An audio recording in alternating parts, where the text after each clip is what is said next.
Occasion ఏదైనా location ఎక్కడైనా తెలుగువారి వేడుక అంటే ఆలివ్ మిఠాయి ఉండాల్సిందే. మిఠాయి అంటే ఆలివ్. ఐబొమ్మ రవి 5 రోజుల పోలీస్ కస్టడీ ముగిసింది. అయితే విచారణలో అసలు అతను ఏం చెప్పాడు?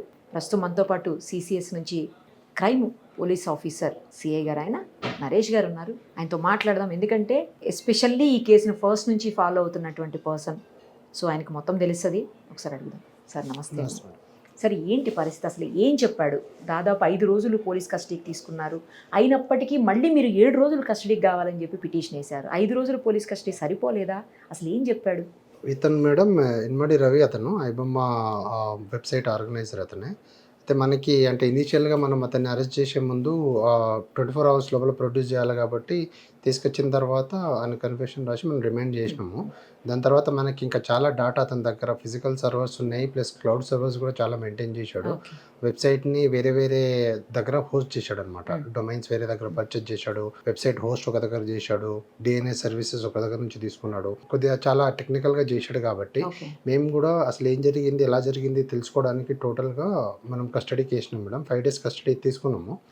తీసుకుని కస్టడీ తీసుకున్న తర్వాత మేము చాలా డాటా అంటే అతని దగ్గర ఉన్న మొబైల్స్ కానీ ల్యాప్టాప్ కానీ హార్డ్ డిస్క్లు ఉన్నాయి, హార్డ్ డిస్క్లు సిపియూలు కూడా ఉన్నాయి. దాని నుంచి కొంత డాటా, మెయిల్ ఐడి అయితే ఒకటి ఉంది, కమ్యూనికేషన్కి వాడాడు అనమాట. అంటే ఈ సర్వీసెస్ తీసుకోవాలి కదా, ఒక వెబ్సైట్ రన్ చేయాలి అంటే దాని బ్యాక్ ఎండ్ నుంచి చాలా వర్క్ ఉంటుంది.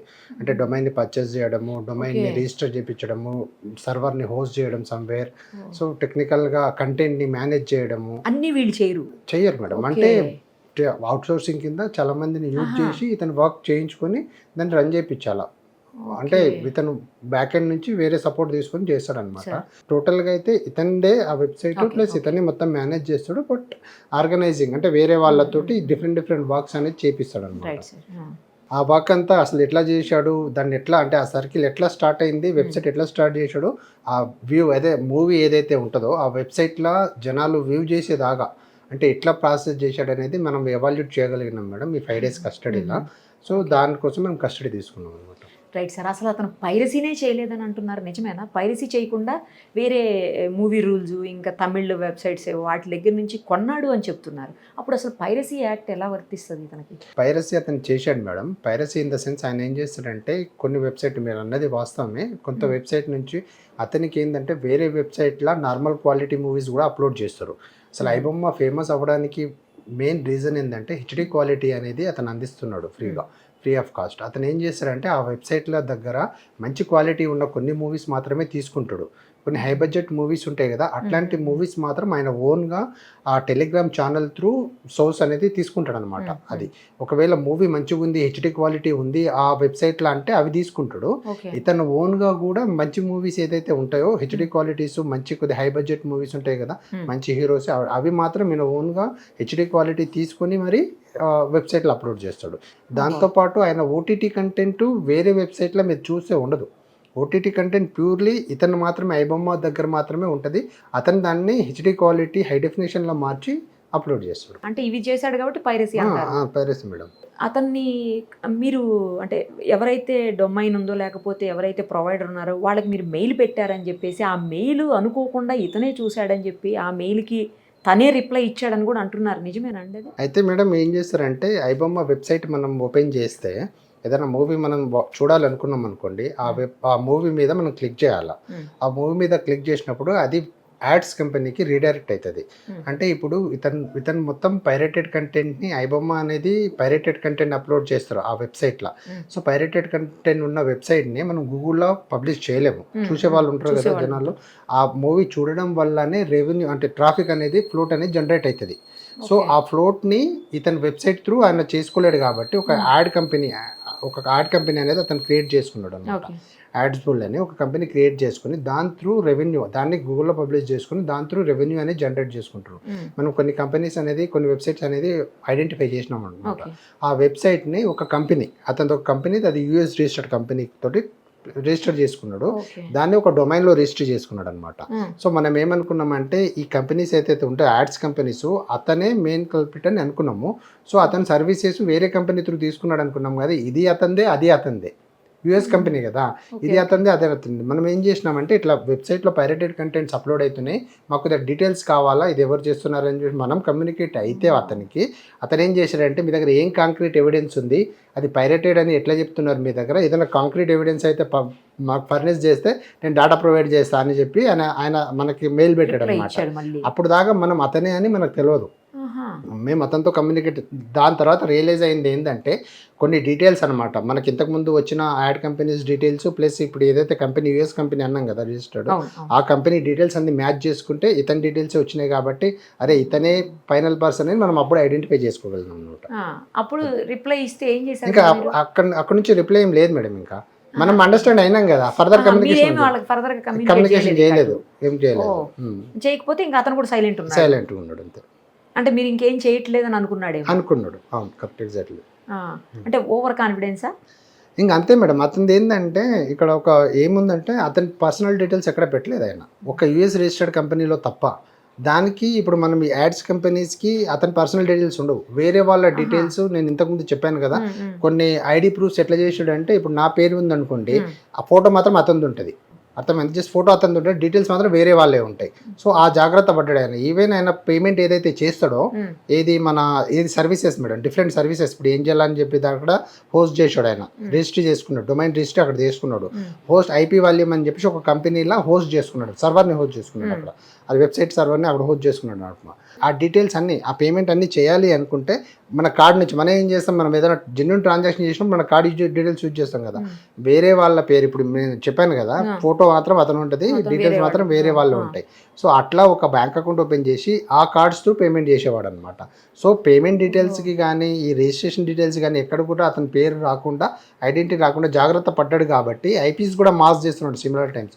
ఈ ఐపీ వాల్యూమ్ కానీ ఏంజెలా కానీ ఇవన్నీ ఏంటంటే ఐపీస్ మాస్ చేస్తాయి. సర్వీసెస్ స్పెషల్గా ఆ సర్వీసెస్ తీసుకోవడానికి రీజన్ ఏంటంటే అవే చాలా వేరే జెన్యూన్ కంపెనీస్ కూడా ఉంటాయి సర్వీసెస్ ప్రొవైడ్ చేయడానికి. మనం హోస్ట్ చేసుకోవచ్చు, డొమైన్ పర్చేస్ చేసుకోవచ్చు, రిజిస్టర్ చేసుకోవచ్చు, అన్ని జెన్యూన్ కూడా ఉంటాయి. వేరే మన ఐపీస్ అనేది మనం మానిటర్ చేస్తాం. ఇప్పుడు కొంతమంది కొన్ని కంపెనీస్ స్టార్ట్ చేస్తారు కదా మేడం, వాళ్ళు జెన్యూన్ కంపెనీస్ త్రూ హోస్ట్ చేసుకుంటూ సర్వీసెస్ తీసుకుంటాడు. తను ఆ కంపెనీస్కి సర్వీసెస్ తీసుకుంటాడు అంటే ఓన్లీ ఐపీస్ మాస్క్ చేయడానికి. సో ఆయన ఐడెంటిటీ కానీ ఆయన పేమెంట్ డీటెయిల్స్ ఆయన బ్యాంక్ డీటెయిల్స్ కానీ ఎక్కడా లేకుండా చాలా జాగ్రత్త పడ్డాడు. మీకు కొంచెం టఫెస్ట్ కేసే కదా ఇది? చాలా టఫెస్ట్ కేసే మేడం. ఇనీషియల్గా మాకేంటంటే వేరే కేసులో అంటే మూవీ పైరసీ కేసు ఇంతకుముందు మనం చేసిన కేసులలో కొద్దిగా లీడ్ ఉండేది, కానీ ఈ కేసులో ఎటువంటి లీడ్ లేదనమాట. వెబ్సైట్ తప్ప మనకి ఏం లేదు. ఎంతసేపు ఆ వెబ్సైట్లో ఏముంది, అసలు ఎక్కడుంది, మేమేందంటే చాలా సోర్స్ కోడ్స్ కూడా అవన్నీ కూడా స్టడీ చేసినాం అనమాట. పబ్లిష్ ఐడి కానీ అవన్నీ స్టడీ చేసినాం దాంట్లో, కానీ మనకి ఏం క్లూ దొరకలే. ఫైనల్లీ ఏంటంటే అది ఎట్లా రీడైరెక్ట్ అవుతుంది, ఎక్కడికి పోతుంది, అసలు ఫండ్ ఎట్లా జనరేట్ అవుతుంది అనే కోణంలో మనం ఆ వెబ్సైట్ని చాలా క్లీన్గా అబ్జర్వ్ చేసి దాంట్లో కొద్దిగా టెక్నికల్గా అనాలిసిస్ చేస్తే మనకు ఒక సోర్స్ అనేది దొరికిందనమాట. సో యాడ్ అనేది ఇతని వెబ్సైట్ త్రూ వేరే యాడ్ ఏజెన్సీ త్రూ అయినా రెవెన్యూ తీసుకుంటుంది కాబట్టి అసలు ఏం కంపెనీ అనేది మరి అదంతా ఆ యాంగిల్లో పోతే ఫైనల్గా ఆయన రీచ్ అవ్వగలిగింది. ఓకే, ఇప్పుడు ఇది పైరసీ కంటే కూడా మీరు ఎక్కువగా దృష్టి పెట్టింది ఏంటంటే యాప్స్ గురించేనా అండి? అంటే ఏవైతే బెట్టింగ్ యాప్స్ ఉన్నాయో వాటి మీద ఎక్కువ సెక్షన్స్ ఫైల్ అవుతాయా ఎట్లా? ఇప్పుడు అతను ఓన్లీ ఆయనకి ఏంటంటే ఆ కంపెనీస్ అంటే బెట్టింగ్ గేమింగ్ వాళ్ళది ఏంటంటే వాళ్ళ కాన్సెప్ట్, వాళ్ళ యాడ్స్ అనేది వాళ్ళ గేమింగ్ బెట్టింగ్ అప్లికేషన్స్ అనేది ప్రమోట్ అవ్వాలి, దానికి జనాల్ని హ్యాబిచ్యుయేట్ చేయాలి. దాన్ని ఇతన్ని ఈ వెబ్సైట్ వాళ్ళని ఇమీడియట్ గా వాడుకుంటాడు అనమాట. సో సోర్స్ ఏంది, వాళ్ళకి ఇల్లీగల్ వెబ్సైట్ వాళ్ళని అప్రోచ్ అవుతారు. వాళ్ళు ఏంటంటే నువ్వు నాకు ట్రాఫిక్ ఇవ్వు అంటే వీవర్స్ అయితే ఎంతమంది వీవ్ చేస్తారో నీ వెబ్సైట్ని చూస్తే ట్రాఫిక్ ఆటోమేటిక్గా మానిటర్ అయిపోతుంది మేడం. అంటే చూస్తేనే కదా మీకు ఫస్ట్ యాడ్, నువ్వు వెబ్సైట్ ఓపెన్ చేయగానే క్లిక్ చేస్తే ఫస్ట్ యాడ్ ప్లే అవుతుంది గేమింగ్ది, దాని తర్వాతనే మూవీ ప్లే అవుతుంది, మళ్ళీ కొద్దిసేపు చూసిన తర్వాత మళ్ళీ యాడ్ ప్లే అవుతుంది. సో ఆ మూవీ మధ్యలో చాలా సార్లు యాడ్స్ వస్తాయి అనమాట. అవన్నీ గేమింగ్ స్కిప్ చేయడానికి లేదు, యాడ్స్ కంపల్సరీ మీరు కంపల్సరీ ఆ యాడ్ చూడాల్సిందే. 1 minute 2 minutes ఆ యాడ్ చూసిన తర్వాతనే మీరు ఫర్దర్ మూవీ చూడగలుగుతారు. సో అది చూసినప్పుడల్లా దాంట్లో ఏముంటుంది అంటే గేమింగ్ బెట్టింగ్ అప్లికేషన్లా మీరు ఒక 10,000 ఇన్వెస్ట్ చేస్తే లక్షలు సంపాదించుకోవచ్చు అనేది వాళ్ళు చేస్తారనమాట. గేమింగ్ అండ్ బెట్టింగ్ దాంట్లో సర్టెన్ స్టేజ్ దాటిన తర్వాత ఎర్నింగ్ ఉండదు, ఇంకా పోవడమే ఉంటుంది. సో గేమింగ్ ఓన్కి ఏం కావాలా, ట్రాఫిక్ కావాలి మేడం, అతనికేమో డబ్బులు కావాలా. మరి జస్ట్ చూస్తేనే ఎట్లా వస్తాయి డబ్బులు వాళ్ళకి? గేమింగ్ వాళ్ళకి చూస్తే రాదు కదా, వీళ్ళు అలవాటు అవుతారు కదా మేడం. 1-2 సార్లు చూస్తే జనాల మైండ్ ఇంటెన్షన్ లా ఇప్పుడు మీ దగ్గర డబ్బులు ఎవరికి అవసరం ఉండదు మేడం. 1-2 సార్లు చూస్తే అరే వాస్తవం ఏమో మనం డబ్బులు ఊరికే కూర్చొని డబ్బులు సంపాదించుకోవచ్చు అనే థాట్ లో ఏదో ఒకసారి 1-2 సార్లు చూసో 3 సార్లు చూసో 4 సార్లు చూసో అలవాటు అవుతాడు కదా. అట్లా హ్యాబిచుయేట్ చేశారనమాట జనాల్ని. వెళ్ళకపోయినంత వరకు నో ప్రాబ్లం, నో ప్రాబ్లం, ఎవరు కూడా నో ఊరికే ప్రాబ్లం. అవి చూస్తే ఏమీ కాదు అయితే. ఇంకోటి ఏంటంటే మేడం, ఎప్పుడైతే మీరు గేమింగ్ బెట్టింగ్ అది ఒకసారి అప్లికేషన్ డౌన్లోడ్ చేసి చూద్దామని చెప్పేసి అనుకున్నారనుకోండి, వన్స్ మీరు అప్లికేషన్ డౌన్లోడ్ చేసినారనుకోండి, బ్యాక్ ఎండ్లో ఏపీకే ఫైల్ డౌన్లోడ్ అవుతుంది. It is not visible, invisible APK file మనకు అన్నమాట. తెలియదు. అసలు ఆ మొబైల్లో మీరు మొత్తం యాప్స్ అన్ని చూస్తే కనబడతాయి, but this is invisible application APK file అనేది. వన్స్ ఆ అప్లికేషన్ అనేది ఇన్స్టాల్ అయిందనుకోండి, he can take all your phone data అనమాట, గ్యాలరీ కానీ కాంటాక్ట్స్ కానీ వేరే ఇంకా మొత్తం డాటా అనేది it will be automatically transfer to them. ఆ డాటాని తీసుకొని కొంతమంది ఏంటంటే నా పర్సనల్ డేటా ఏం పోలేదు కదా అనుకుంటారు, బట్ ఆల్ ద డాటా అంటే ఎవరైతే ఈ గేమింగ్ అండ్ బెట్టింగ్ అప్లికేషన్స్ ఎవరైతే డౌన్లోడ్ చేసుకుంటారో వాళ్ళ డాటా అంతా దే విల్ హ్యావ్ దెమ్. కానీ అది ఎప్పుడు యూజ్ చేస్తారు, ఈ డిజిటల్ ఫ్రాడ్ చేయాలనుకున్నారనుకోండి, వాళ్ళు దాన్ని సెగ్రిగేట్ చేసుకుంటారు. మళ్ళీ ఏ కస్టమర్ డీటెయిల్స్ ఏమున్నాయి, ఎవరిని చేసుకోవచ్చు, ఎవరికి ఏ ఫ్రాడ్ చేయాలా, డిజిటల్ ఫ్రాడ్ ఎవరిని చేయాలా, ట్రేడింగ్ ఎవరికి చేయాలా, మళ్ళీ ఇన్వెస్ట్మెంట్ ఫ్రాడ్ ఎవరికి చేయాలా, ఇవన్నీ డిఫరెంట్ చూస్ చేసుకుని దాన్ని సెగ్రిగేట్ చేసి దానికి అవసరం ఉన్నప్పుడు ఆ డాటాని సోల్డ్ చేసుకుంటారు అనమాట. మళ్ళీ దాన్ని సేల్ చేస్తారు, థర్డ్ పార్టీకి సేల్ చేసుకున్నారు, వాడు సమ్వేర్ అక్యూజ్డ్కి సేల్ చేస్తారు, వాళ్ళు వీళ్ళకి కాల్ చేసి చీట్ చేసి డబ్బులు అనేది ఏం చేసుకుంటారు అనమాట. ఇంతమంది ఇన్వాల్వ్ అయి ఉన్నారు చాలా యాప్స్ లో. చాలా complication. Gaming and betting application వాళ్ళు ఇండియాలో ఉంటారు madam. No one is here in India gaming and betting. They are somewhere Cyprus or somewhere వేరే కంట్రీస్ లో ఉంటారు. But they use our persons, అంటే ఇల్లీగల్ వెబ్సైట్స్ ఏదైతే ఉంటారో, ఇప్పుడు మూవీ ఫ్రీగా వస్తుందంటే చాలా మంది చూస్తారు కదా మేడం, ఆబ్వియస్లీ. సో అతనికి ట్రాఫిక్ అనేది 1,00,000 మంది యూజ్ చేసినా 100 మంది వాడికి గేమింగ్ కి అలవాటైన జాలవానికి, దానివల్ల వాడు డబ్బులు ఏం చేసుకుంటాడు. సో ఆ ట్రాఫిక్ ఫ్లో వల్ల ఇతనికి పేమెంట్ జరుగుతుంది, దానివల్ల ఈయన సర్వీసెస్ ఇస్తాడు వాళ్ళకి. సో ఇదంతా అంటే డబ్బులు ఆటోమేటిక్గా ఇంకా డబ్బులు వెళ్ళిపోతుంది, యూఎస్డిటీలో అతను కన్వర్ట్ చేసి అతను ఐఎన్ఆర్కి వేసేస్తారనమాట. ఏమంటాడండి మరి అతను, అంటే ఎందుకు కేవలం డబ్బుల కోసమే చేశాడా, లేకపోతే పేదవాళ్ళకి మూవీస్ని ఫ్రీగా చూపించాలి, అది అంత సాధ్యం కావట్లేదు కదా, ఇక్కడికి వెళ్తే థియేటర్స్లో చాలా ఖర్చు అవుతుంది, అదేదో పాపం వినోదాన్ని అందిద్దామన్న ఉద్దేశంతో ఏమన్నా చేశాడా, లేకపోతే డబ్బులు సంపాదించాలన్న ఆలోచనతోనే చేశాడు అసలు ఇది? మేడం ఇక్కడ ఒకటి మనం గ్రహించాలా, అతనికి పర్సనల్ బెనిఫిట్ ఉంది. ఓన్లీ అన్న కాన్సెప్ట్ ఏంటంటే అతని డబ్బులు ఏం చేసుకోవాలా, అతనికి ఏంటంటే ట్రావెల్ చేయాలా డిఫరెంట్ కంట్రీస్లో, ఎంజాయ్ ఒక్కడే కదా అతను, నేను ఎంజాయ్ చేయాలా, తిరగాల, నా లైఫ్ స్టైల్ అనేది హై లెవెల్లో హై ప్రొఫైల్ మెయింటైన్ చేయాలనేది కాన్సెప్ట్. ఇక్కడ జనాలకి ఫ్రీగా మూవీ అందించాలనే కాన్సెప్ట్ ఉంటే అతను గేమింగ్ అండ్ బెట్టింగ్ అప్లికేషన్ వాళ్ళతో టైఅప్ కాడు కదా. And gaming and betting application అనేది ప్యూర్లీ ఇల్లీగల్. సో అతను గేమింగ్ అండ్ బెట్టింగ్ అప్లికేషన్కి లింక్ అవుతున్నాడు అంటే, వాళ్ళ దగ్గర నుంచి డబ్బులు తీసుకుంటున్నాడు అంటే ఆయన రెవెన్యూ కోసమే ఇదంతా చేస్తున్నాడు, ఫ్రీగా జనాలకి అందించాలనే కాన్సెప్ట్ అయితే ఎక్కడ లేదు మేడం. మరి ఇప్పుడు తను చేసింది ఒప్పుకుంటున్నాడా అండి, విచారణలో ఒప్పుకున్నాడా ఇట్లా చేశాను అని? అంటే ఇప్పుడు మనకి ప్రతి ట్రాన్సాక్షన్ మేడం, ఒక డొమైన్ పర్చేజ్ చేయాలన్నా, ఒక వెబ్సైట్ని హోస్ట్ చేయాలన్నా, సర్వీసెస్ తీసుకోవాలన్నా కానీ, దేని సర్వీసెస్ తీసుకోవాలన్నా మనం పేమెంట్ చేయాలి. ప్రతి కమ్యూనికేషన్ అనేది వీ హ్యావ్ ఎవాల్యుయేటెడ్, అంటే మేము తీసుకున్నాం ప్రతి communication we have with us. And మేమేందంటే సర్క్యూట్ని కంప్లీట్ చేయగలిగినాం. అంటే ఇప్పుడు వెబ్సైట్ ఒకటి డిజైన్ చేసిన తర్వాత, వెబ్సైట్లో యూజర్ చూసిన తర్వాత ఫస్ట్ గేమింగ్ అండ్ దానికి పాపప్ అవుతారు. ఆ gaming and betting applications through ఏంటంటే యాడ్ కంపెనీస్ పోతాయి. యాడ్ స్టెరా అని చెప్పేసి ఒక కంపెనీ ఉండి, యాడ్ క్యాష్ అనే కంపెనీ ఉంటుంది. ఆ యాడ్ స్టెరా, యాడ్ క్యాష్ అనేది గేమింగ్ వాళ్ళ కంపెనీస్ అన్నమాట. సో వాళ్ళ దగ్గర నుంచి యాడ్స్ బిల్ అనే ఈయన కంపెనీకి రీడైరెక్ట్ అవుతుంది. సో ఈయన కంపెనీకి రెవెన్యూ జనరేట్ అవుతుంది, ఈయన కంపెనీ నుంచి ఇతని అకౌంట్కి డబ్బులు వస్తాయి అన్నమాట. కానీ మన ఇండియాలో గేమింగ్ యాప్స్, ఈ బెట్టింగ్ యాప్స్ అని బ్యాన్ చేశారు కదా, మరి ఎట్లా వస్తున్నాయి అయినా కూడా మనకు? గేమింగ్ బెట్టింగ్ యాప్స్ అనేది అంటే MHA అంటే మినిస్టర్ ఆఫ్ హోమ్ అఫైర్స్ వాళ్ళు ఇంట్రెస్ట్ తీసుకొని ఏదైతే ఇల్లీగల్ గేమింగ్ అండ్ బెట్టింగ్ ఉందో మేడం, వాళ్ళని కొన్ని బ్యాన్ చేశారు.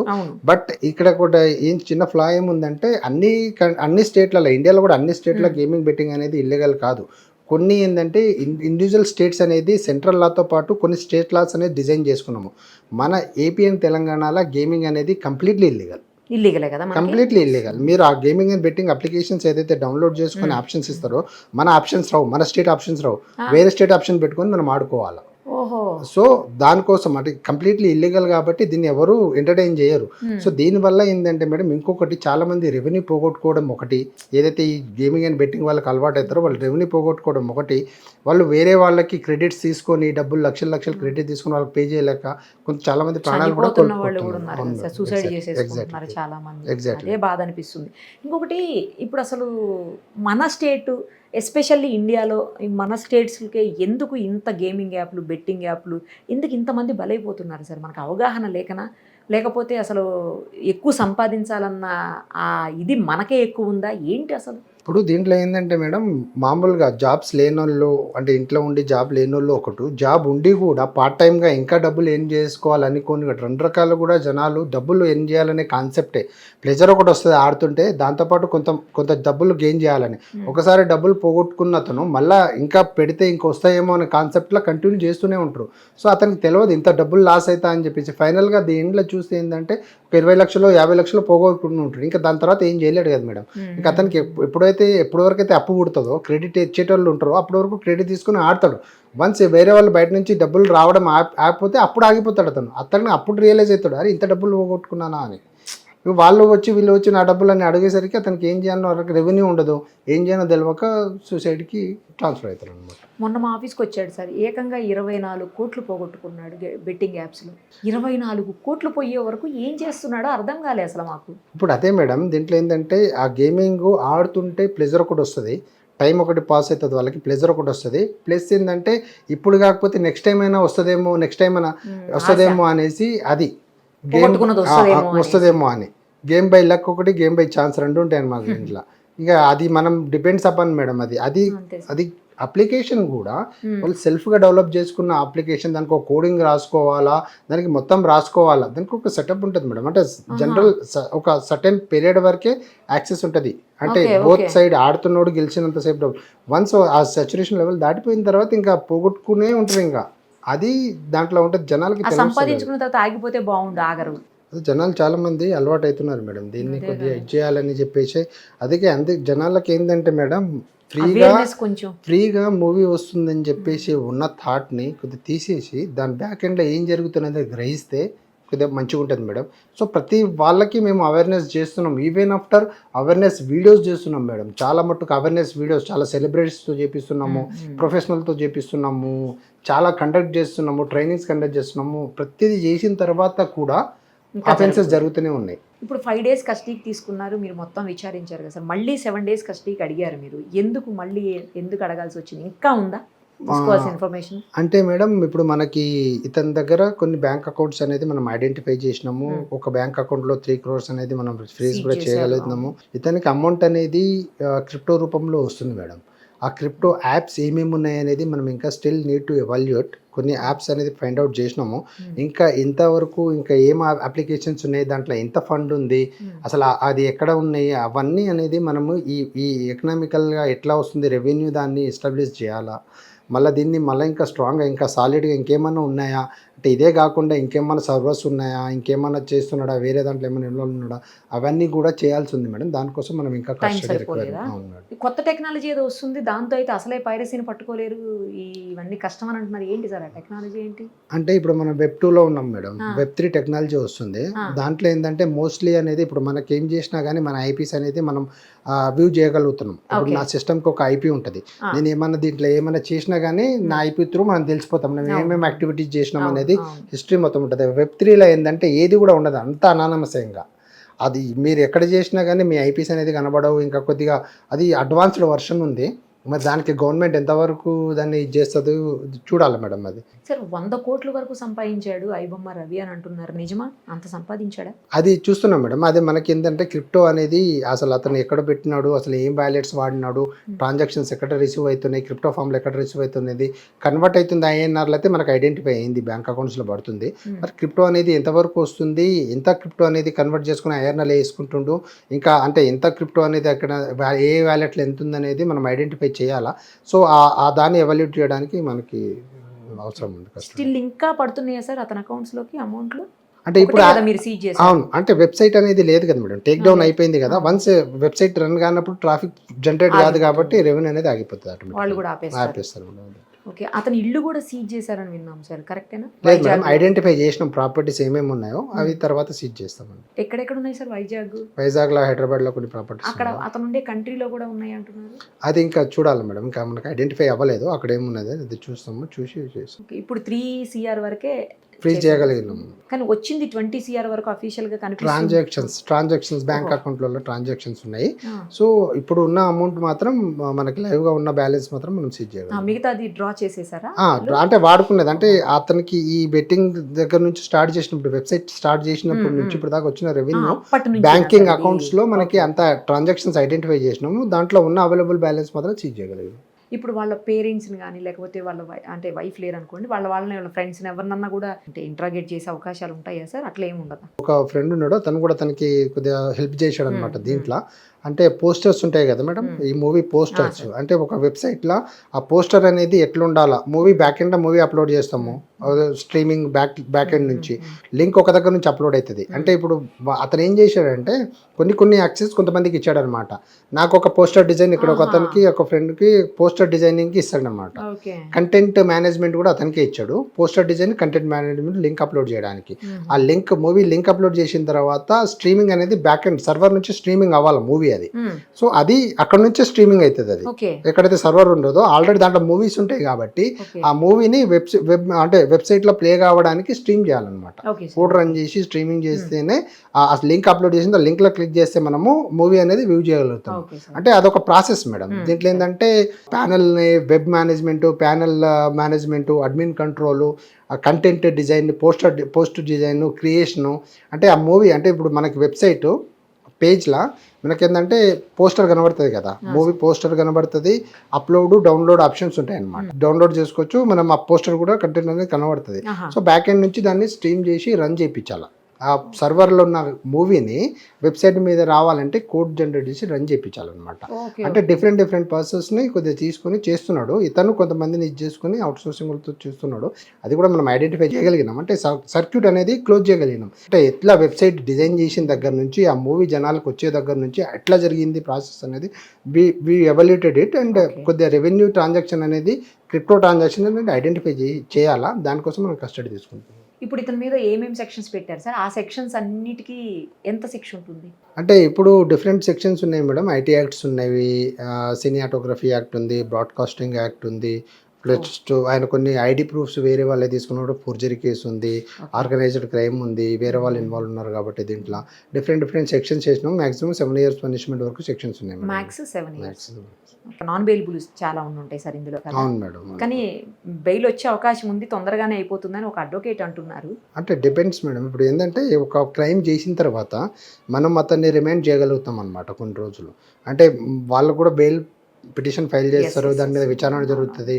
డిస్క్రిమినేషన్ అనేది జడ్జి డిస్క్రిమినేషన్ అనమాట. ఎన్ని రోజులు ఉంచాలా, ఎన్ని రోజులు అతన్ని రిలీజ్ చేయాలనేది it's depend upon court only. కానీ కేసు మాత్రం ట్రయల్ నడుస్తున్న, మన ఇన్వెస్టిగేషన్ నడుస్తుంటుంది, ఛార్జ్షీట్ ఫైల్ చేస్తాము, దాని తర్వాత ట్రయల్కి అటెండ్ అవ్వాలా, దాని తర్వాత అది అక్విటల్ అనేది తర్వాత డిపెండ్. అంటే మన దగ్గర ఇప్పుడు ఉన్న దాంట్లో అయితే మనం టెక్నికల్ ఎవిడెన్సెస్ అన్నీ మనం గ్యాదర్ చేయగలిగినాము, దాన్ని కరెక్ట్గా ప్రజెంట్ చేయగలిగినాము. చాలా అంటే అతనికి సోషల్ మీడియాలో కావచ్చు, బయట అంతా కూడా అతనికి చాలా సపోర్ట్ వస్తుంది సార్. యాక్చువల్లీ చెప్పాలంటే ఒక ఆటో డ్రైవర్ అయితే ఒక పోస్టర్ వేసుకొని తిరుగుతూ ఉన్నాడు స్టిల్ ఇప్పటికీ కూడా. అంటే మూవీస్ని చాలా తక్కువ ప్రైస్కి అతను అందించాడు అని ఒక రకమైనటువంటి అభిమానం అతని మీద కనిపిస్తూ ఉంది జనాల్లో. అంటే తక్కువ అమౌంట్కి కాదు మేడం, ఫ్రీ కంటెంట్ కదా మేడం, అది ఫ్రీగా ఇస్తున్నాడు జనాలకి. అంటే వెబ్సైట్ మనకి ఇంటర్నెట్ బ్రౌజింగ్ ఒకటే అవసరం దానికి, ఇంకా అంతే ఇంకేం అవసరం లేదు. సో ఫ్రీగా ఇస్తున్నాడు కాబట్టి జనాలకి ఏంటంటే ఒక 500-1000 రూపాయలు మిగిలినాయి అనుకుంటున్నారు. థియేటర్కి పోవా అవసరం లేదు, ఇంట్లో కూర్చొని చూసుకుంటాం, లేకుంటే కార్లను ఆటోలను చూసుకోగలుగుతున్నాం అనేది ఒకటే తప్ప దానివల్ల డాటా బ్రీచ్ అవుతుంది, ఇదంతా జరుగుతుంది అనేది జనాలకు తెలుస్తలేదు.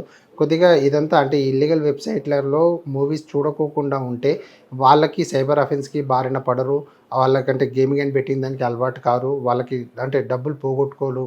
కాబట్టి అన్ని రకాలుగా ఇవన్నీ స్కిప్ చేయాలి అంటే ఇట్లాంటి ఇల్లీగల్ వెబ్సైట్లలో పైరేటెడ్ కంటెంట్ చూడకుండా ఉండడం అనేది బెటర్ అనేది నా కాన్సెప్ట్.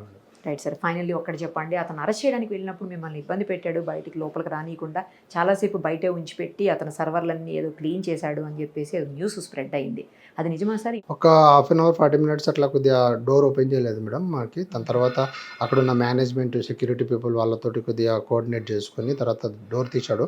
ఆ లోగల కొద్దిగా హైడ్ చేయడానికి ట్రై చేశాడు, కొంత డేటా కూడా రైప్ చేశాడు, మనం కొద్దిగా రికవరీ చేయగలిగినాము. సో అబ్వియస్లీ అతనికి ఒక అంటే ఆల్రెడీ ఇంతకుముందు మనము పైరసీ మీద మన శివానంద్ సార్ ప్రెస్ మీట్ పెట్టినప్పుడు అతనికి అర్థమైంది. దాని తర్వాతనే కదా అతను ఛాలెంజ్ చేయడం జరిగింది. అతనికి తెలుసు అంటే ఎప్పుడన్నా నన్ను పట్టుకుంటారా లేకపోతే ట్రాక్ చేస్తారనేది అతనికి ఒకటి సెన్స్ ఉంది. But all of A sudden అతను అంటే మనం అతన్ని మానిటర్ చేస్తున్నాం కాబట్టి సడన్గా కొట్టేసరికి అతను కొద్దిగా సస్పీషియస్గా అనిపించి ఉండొచ్చు. కొంత డాటా అయితే వాప్ చేశాడు. దాని తర్వాత మనం దాన్ని రిట్రీవ్ చేయగలిగాం. అదే సార్ అన్నాడంట కదా మీతోటి కూడా ఎప్పటికప్పుడుకి నేను దీంట్లో దొరుకుతానని తెలుసు కానీ ఇంత తొందరగా దొరుకుతానని అనుకోలేదు అన్నాడంట. నిజమేనా? అనుకున్నాడు మేడం. అదే అంటే ట్రాక్ చేస్తున్నాం అనేది అతనికి ఒకటి ఉంది. బట్ దొరుకుతానని ఎంత తొందరగా దొరుకుతానని అనుకోలేదు. Right sir. కొద్ది రోజుల్లో మరింత సమాచారం వచ్చే అవకాశం ఉంటుంది. ఎందుకంటే ఒకవేళ మళ్ళీ కనుక కోర్టు కస్టడీకి ఇస్తే పూర్తి స్థాయిలో. Thank you sir. Thank you so much.